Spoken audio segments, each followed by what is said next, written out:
సంవత్సరాలు నేను చెప్తున్నాను. ఇదిగో ఆ చెట్లకి చెప్తే అవన్నా మన పెళ్లి చేసిన పెంట్ల పేరయ్యా. ఇదిగో ఈ రోజుతో మన పెళ్లి విషయం తేల్చకపోతే రేపటి నుంచి నీకు కనపడను కర్రీ కనకయ్య. అగో ఈ రోజే మీ అన్నయ్య కనబడితే మీ అన్నయ్య, మా నాన్న కనబడితే మా నాన్న, ఎవరు కనబడితే వాళ్ళకి ఈ విషయం చెప్పి నీ మెళ్ళలో 6 ముళ్ళు వేస్తాను. ఆరా? నీకు 3 నాకు 3. అదా ఆటో, ఈ ఆటోలో వెళ్ళి ఇదే ఆటోలో వెళ్ళి మీ అన్నయ్య ఎక్కడున్నాడో వెతికి పట్టుకుని ఆయనతో మీ చెల్లిని ప్రేమించాను, నేను పెళ్లి చేసుకుంటాను, మీరు ఒప్పుకోకపోతే నేను ఒప్పుకోను అంటాను. అప్పుడు ఆయన ఏమంటారు? నీ ఇంటి అడ్రస్ ఎక్కడా అని అడుగుతారు. నిజమేనయ్యా, వాళ్ళిద్దరూ కలిసి తిరిగారు, ప్రేమించుకున్నారు. నేనేమీ కాదంటం లేదు. మీ చెల్లెల్ని ఇంటి కోడలుగా చేసుకోవడానికి కూడా నాకేమీ అభ్యంతరం లేదు. కాకపోతే ఇంటికో అంతస్తుంది, దానికో అభ్యంతరం ఉంది. అది ఒప్పుకోదు. మీ అంతస్తుని ఎగిరందుకోవాలన్న దురాశ నాకు లేదు సార్. కానీ పెళ్లి చేయటానికి ఒప్పుకోను మీ అంతస్తు మీ అబ్బాయితో కలిసి తిరిగిన నా చెల్లెల జీవితానికి ఏ సమాధానం చెప్తుంది సార్? Good, very good. ఈ ఒక్క మాట నిన్ను నా అంతస్తుతో సమానం చేసింది. You are correct. అంతేకాదు సార్, మానవత్వం మంచితనమే అంతస్తు అయితే నాకు చాలా గొప్ప అంతస్తుంది సార్. తన యజమాని కోసం ప్రాణాలు అర్పించిన గొప్పవాడు నా తండ్రి. అవును సార్, భూమి తగాదాల్లో యజమాన్ని కాపాడడం కోసం మా నాన్న చనిపోకుండా ఉంటే నా చెల్లెలు పెళ్లి విషయం మాట్లాడడానికి మా నాన్నే వచ్చేవాడు. ఇంతకీ మీ దేవురు? రామాపురం సార్. మీ అమ్మ నాన్న పేరేమిటి? మా నాన్న పేరు రామయ్య, మా అమ్మ పేరు జానకమ్మ. నువ్వు రామయ్య కొడుకువా? అవునండి. మా నాన్న మీకు తెలుసా సార్? తెలుసు. ఆనాడు మీ నాన్న తన ప్రాణాలనిచ్చి రక్షించింది ఎవరినో కాదు, నన్నే. మీరు శ్రీధర్రావు గారా? అవును బాబు, అవును. మీ మావయ్య నువ్వేదో ఇంజనీరింగ్ చదువుతున్నావన్నాడు. ఈ ఆటో, ఈ డ్రెస్సు అంత అబద్ధం సార్. మీ దగ్గర నుంచి డబ్బు తీసుకొని మమ్మల్ని అమ్మబోయాడు. మేము భయపడి పట్నం పారిపోయి వచ్చేసాం. మిమ్మల్ని చదివిస్తున్నా నా నాగయ్య ఇప్పటికీ నా దగ్గర డబ్బు తీసుకెడుతూనే ఉన్నాడు. ఏమిటి, ఇంకా వస్తున్నాడా? All right. ఇటువంటి సంతోష సమయంలో వాడి పేరెందుకు తలుచుకోవటం బాబు. ఆనాడు మీ నాన్న నా కోసం చిందించిన రక్తానికి బదులు ఎలా తీర్చుకోవాలా అని ఈనాడు నాకు అర్థం కాలేదు. ఇప్పుడు అర్థమైంది. ఆ రక్తానికి బదులు నీ రక్తపాశాన్ని మా ఇంటి కోడలుగా చేసుకుంటాను. Thank you sir, thank you very much. విన్నావా వదిన? మా మావయ్య చిన్నప్పుడు మమ్మల్ని నానా బాధలు పెట్టి మమ్మల్ని అమ్మటానికి చూసిందే కాకుండా వాళ్ళ దగ్గర మమ్మల్ని ఇంకా చదివిస్తున్నానని చెప్పి డబ్బులు గుంజుతున్నాడట. ఎంత దుర్మార్గుడో. మా బావని మీ మావయ్యని దుర్మార్గులంటే సరిపోదు లక్ష్మి. ఏదైనా కొత్త పేరు పెట్టి పిలవాలి. ఇప్పుడు గాని సరోజ ఉండి దానికి ఈ విషయం తెలుసుంటే ఎంత బాధపడుండేదో తెలుసా? మోజు పడ్డదాన్ని ఇంట్లో పెట్టుకున్నాడు, ఇష్టపడ్డదాన్ని ఇంట్లోనే ఇంకో పక్కన ఉంచుకున్నాడు. నారీ నారీ నడుమ మురారీలాగా వాడు చెరువు పక్కన వైప్ చేస్తుంటే నా గుండె రగిలిపోతుంది. ఏమిట్రా ఇంగ్లీషులో మాట్లాడుతున్నా? ఇంకెవరు? ఏం సమాచారం? ఎగిరిపోయిన లకుపికి బిడ్డ వచ్చింది. కమీన్, లోపలికి రావచ్చా అని స్త్రీలు అడగకూడదు, డైరెక్ట్ గా వచ్చేయడమే. నా తలుపులు స్త్రీల కోసం ఎప్పుడూ తెరిచి ఉంటాయి. Thank you. నాకు చిన్న సహాయం కావాలి. సాయమా? నిశాచరా,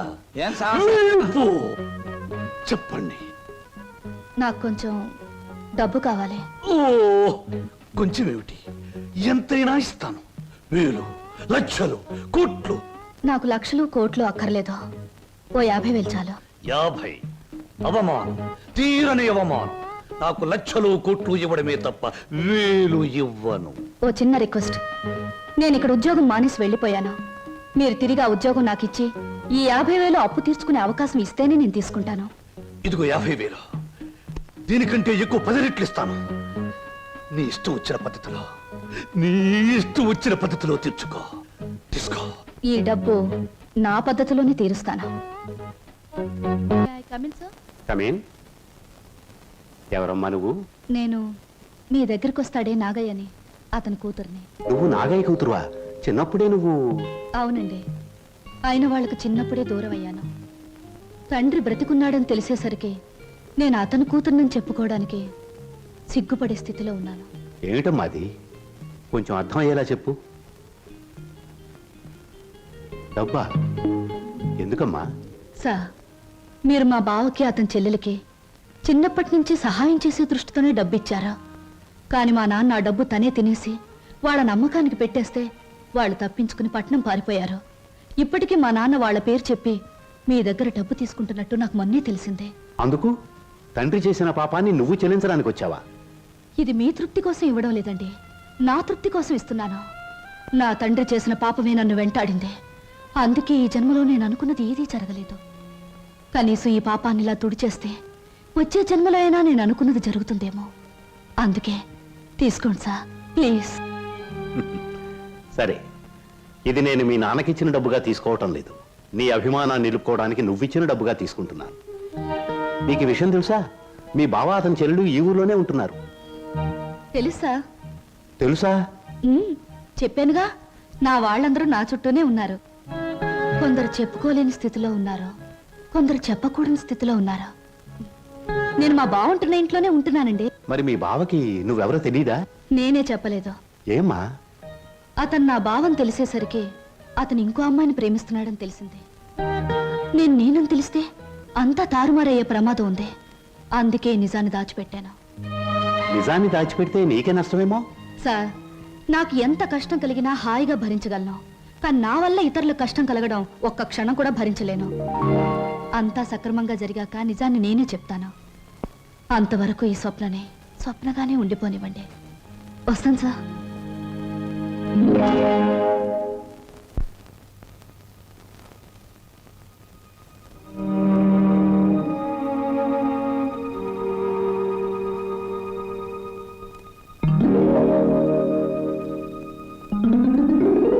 హలో, ఏమిటి ఇలా వచ్చారు?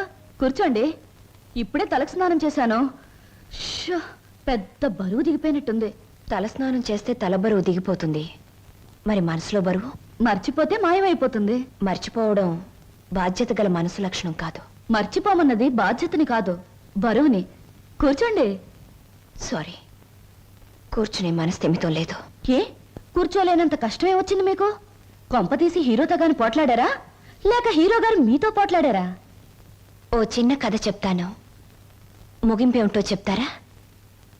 ముగింపు లేని కథ అయితే అలాగే చెప్తాను. అనగనగా ఓ గోరింక, దాన్ని మనస్ఫూర్తిగా ప్రేమించిన ఓ చిలకమ్మ. చిన్నప్పుడే ఆ చిలకమ్మ గోరింక ఒక తుఫాన్ వచ్చి విడిపోయాయి. గోరింక కోసం చిలకమ్మ వెతుకుతుంది, చిలకమ్మ కోసం గోరింక ఎదురు చూస్తుంది.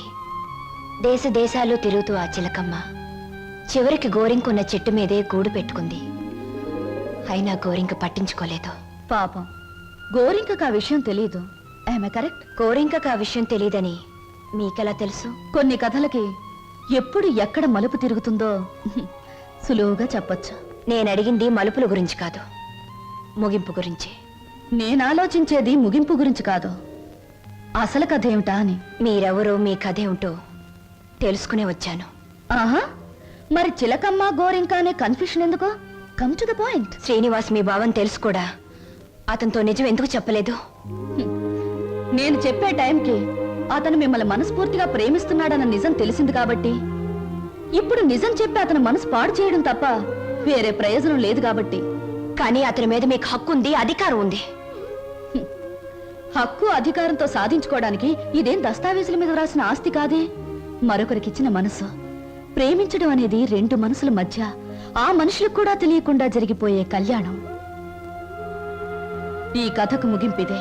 కాదు, వ్యక్తిత్వం అనే కలంలో మానవత్వం అనే సిరా పోసి ముగింపు ఇంకోలా నేను రాస్తాను.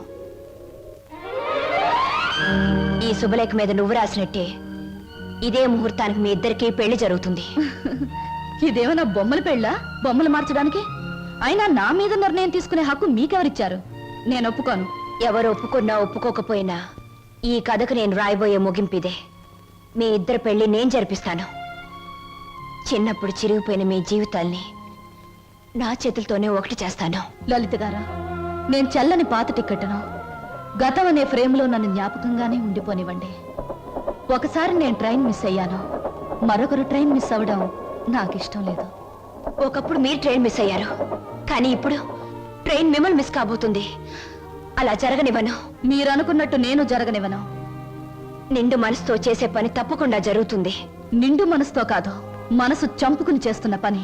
కాదు, మమతల్ని కలపడం కోసం చేస్తున్న పని. ఆ త్యాగం నాకు అక్కర్లేదు. ఇది త్యాగం కాదు, పరిష్కారం. నేను నవ్వడం కోసం మీరు ఏడవడమేనా పరిష్కారం? లలిత గారు, ఒకసారి చెప్పాను గుర్తుందా? జీవితం అనే స్కూల్లో దురదృష్టం అనే మాస్టారు పరిస్థితులనే బెత్తంతో కొట్టారని. కానీ ఇప్పుడు అదృష్టం అనే మాస్టారు తల వంచి తాళి కట్టించుకోమంటే తల వంచక తప్పదుగా. నేనెవ్వరికి తల వంచను. చూస్తాను. 4 నిమిషాల్లో ఈ నిజం అందరికీ చెప్పేస్తాను. 3వ నిమిషం మొదటి సెకండ్లో నేను శవంగా మారతాను. స్వప్న, అవును, చిన్నప్పుడు మా బావ కోసం ఒకరిని చంపడానికే వెనకాడలేదు. ఇప్పుడు నేను చావడం చాలా సులువు. అదే నేను చెప్పేది. ఆయన కోసం ప్రాణాలు తీయగలిగేంత ధైర్యం, ప్రాణాలు పోగొట్టుకునేంత గొప్పతనం నీది. నా ప్రేమ కంటే నీ ఆరాధన చాలా గొప్పది. నీ ఆరాధన ముందు నా ప్రేమ చాలా చిన్నది. అనవసరంగా ఆవేశపడకు. Now the ball is in my court.